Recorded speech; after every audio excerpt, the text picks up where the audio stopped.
Girl who used to make fun of me with her friends, calling me a creep and a fat loser, recently joined my company. Should I tell HR about her past? I, 34M, am a lead developer on a team of mid-sized SaaS company that has around 100 or so employees. Basically, we are large enough that there are employees we can see, recognize, but not necessarily know their names.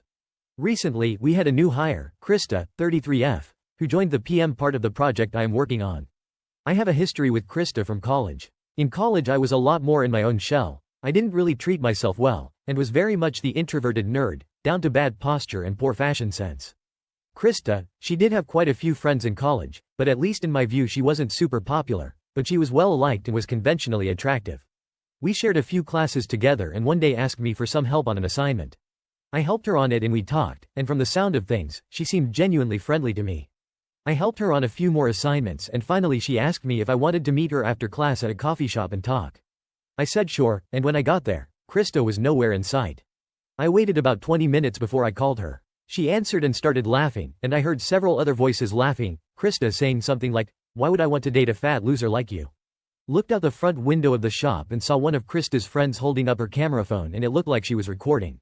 Next few weeks there were jokes about me. Flyers with my face from the coffee shop vid plastered up with, "Creep," in bold letters on top. Kept my head down, and within a month the next big thing popped up on campus and I was forgotten. Didn't stop Krista and her friends from going, "Ew. Creep," when they saw me, but I guess for the rest of the campus it got old, so I never got accused of anything, or even really ostracized by the rest of the student body. After college, I did learn about self-care a bit better, plus I usually am with other programmers so I really don't stand out as a social outcast. When Krista was introduced to our team, I don't think she recognized me, and it's only been a week, but I want to know if bringing up the college incident is even worth it for our. Most of my rational brain really wants to just let this go, treat Krista as a new person, and get on with me. But I have a small fear that she might tell a skewed version of the college events and sour the team I'm on against me. So I should at least disclose to HR so in case she does start telling tales I have recourse. Will I be wrong if I told HR about my past with Krista? Update. Yesterday some things happened, some bad, mostly good. There were mixed responses, most telling me to tell, but one HR professional saying I shouldn't. Due to the mixed messaging, I did consult a local employment lawyer. The lawyer told me that I should make HR aware of the past I have with Krista, but make it clear that there was never anything disciplinary acted upon me in college. He asked if my job had a copy of my transcript, and I verified that it did. Lawyer asked if there were any third parties that would verify the harassment and see if I could get their names and contact details if needed. I knew 2 people back in college that I still had on my LinkedIn and was certain they would tell the truth, so we were good there. Lawyer told me to just request a meeting with HR and my supervisor, say there was a past with Krista, there was never any charges or disciplinary action, and I have 2 witnesses if they ever need verification. So that was what I did. Friday morning I came into the office and sent HR and my supervisor an email requesting a formal meeting at 10 a.m. My supervisor came to my desk and asked if everything was okay, and wanted to make sure I was happy. I told him everything was fine, I wasn't leaving, and it wasn't anything with him or the team. He seemed relieved and by 10 a.m., we rolled into the conference room with the HR officer. I thanked them both for taking time out of their day to meet me, and then I did as my lawyer instructed. I said that the new project manager, Krista, was someone I went to college with, she participated in harassment of me in college, detailed how I never had any charges or disciplinary action, and that I had 2 independent witnesses that saw the harassment and gave their contact info. My supervisor seemed shocked and the HR officer went through the info I gave her for a minute and then the 2 of them talked for a minute. Finally, Krista was called in. When Krista walked into the conference room and saw me, HR, and the team supervisor, she seemed shocked. HR started with something like, "We have been told you 2 have a past." Krista sat down and looked pretty shocked throughout. She did admit to the bullying, but tried to reframe it as a misunderstanding, repeatedly. She never outright said what the bullying was, but then she was told that since this was an incident in both our pasts that nobody wants brought up again, that it should stay dead. HR made it clear that this is not to be a funny watercooler story to share. Krista and I both agreed to that, but Krista still looked shaken. Noon was coming up right when the meeting was wrapping up. My supervisor and HR again reiterated, neither of us is to breathe a word about the college incident. We're professionals, and we're here to do a job. I went to the break room for lunch, and actually I felt like my appetite has finally returned. The last few days were stress-starving me, to be honest. I sat at a table with the rest of the development team and we started eating. Halfway through my sandwich, another coworker, Sandy, 30F, came by and said, "So I heard an interesting story yesterday about you and Krista," with a big grin on her face. She didn't get further because my supervisor was at our table, stood up, pointed at Sandy, and across the room at Krista and said, "You too." Conference room. Now, I wasn't privy to what happened in the conference room, but I did see the HR officer go into the room 2 minutes later, looking pretty pissed and with a mustard stain on her shirt. I guess she got the call and was interrupted during lunch. Not sure what went on. The rest of my team asked what that was. I said, "I have no idea," and just kept eating. 5 minutes later, 2 more coworkers on other parts of the project were brought into the conference room.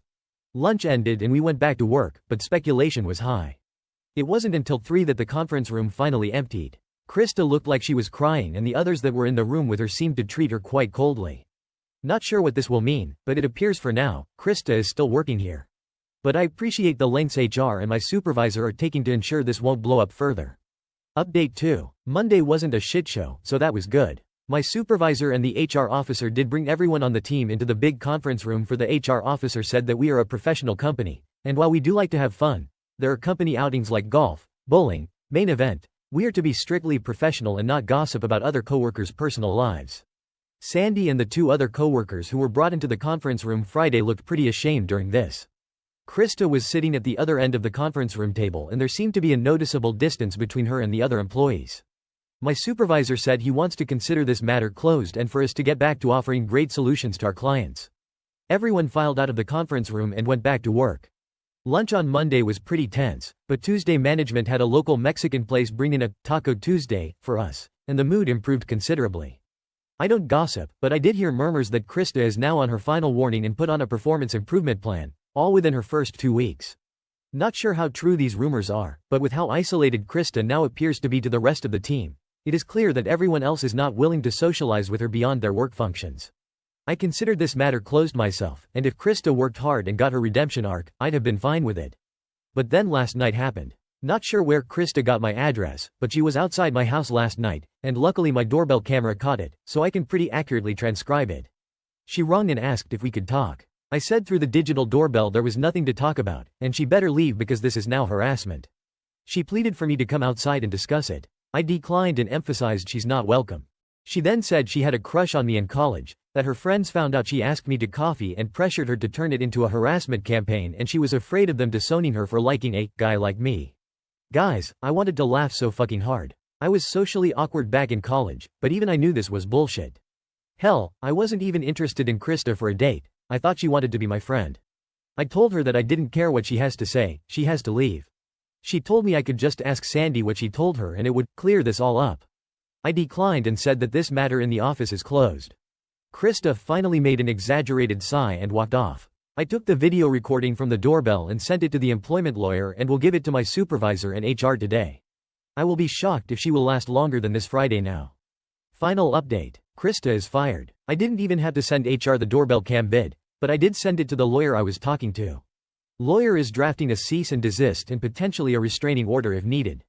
Krista somehow got my address from someone in IT. The IT new hire is suspended because of this data breach and everyone got a memo about data security yesterday morning, including the usual about phishing scams. Krista's desk was empty when I came in yesterday morning, and since I'm taking the necessary legal steps, I'm considering this matter closed.